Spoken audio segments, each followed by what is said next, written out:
Good afternoon, and thank you all for being here.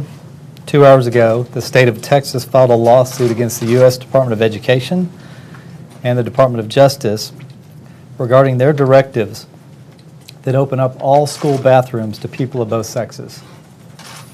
We're taking this action to protect Herald Independent School District, which on Monday night fulfilled a responsibility to their community by adopting a bathroom policy that puts the safety of their students first. Unfortunately, the policy placed them at odds with those federal directives which were handed down earlier this month. That means the district is in the crosshairs of the Obama administration, which has maintained it will punish anyone who doesn't comply with their orders.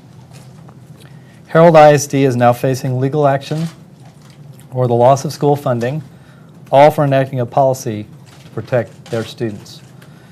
It is worth mentioning that the board also included accommodations for special circumstances on a case-by-case basis.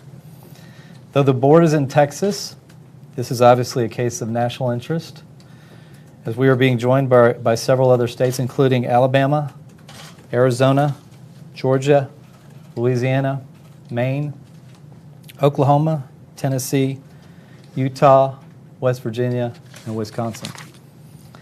It represents just the latest example of the current administration's attempts to accomplish by executive fiat what they couldn't accomplish democratically in Congress. Simply put, the Obama administration is creating new law outside the bounds of the Constitution, making the kind of changes only Congress can make. In fact, some members of Congress have attempted to make that sort of legal change numerous times as early as 1974 and as recently as 2015. Each time they failed.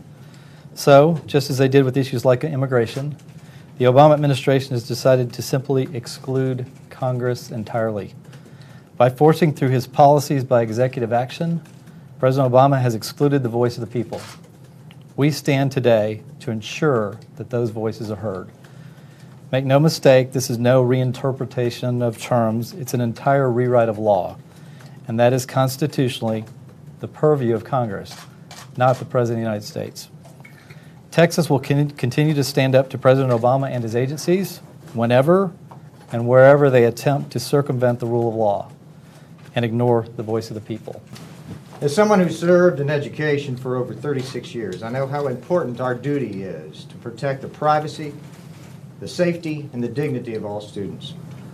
That is why we adopted a policy that ensures every child's privacy is safeguarded in restrooms, locker rooms, and showers. The Obama administration is threatening to economically harm schools across the state by denying them millions of dollars for simply adopting common sense privacy protections for the children in our schools. The Obama administration is unlawfully intruding on local matters by imposing a one-size-fits-all decree for Texas schools. Washington's mandate doesn't fit our schools, so we are suing to keep the federal government out of our children's locker rooms and restrooms.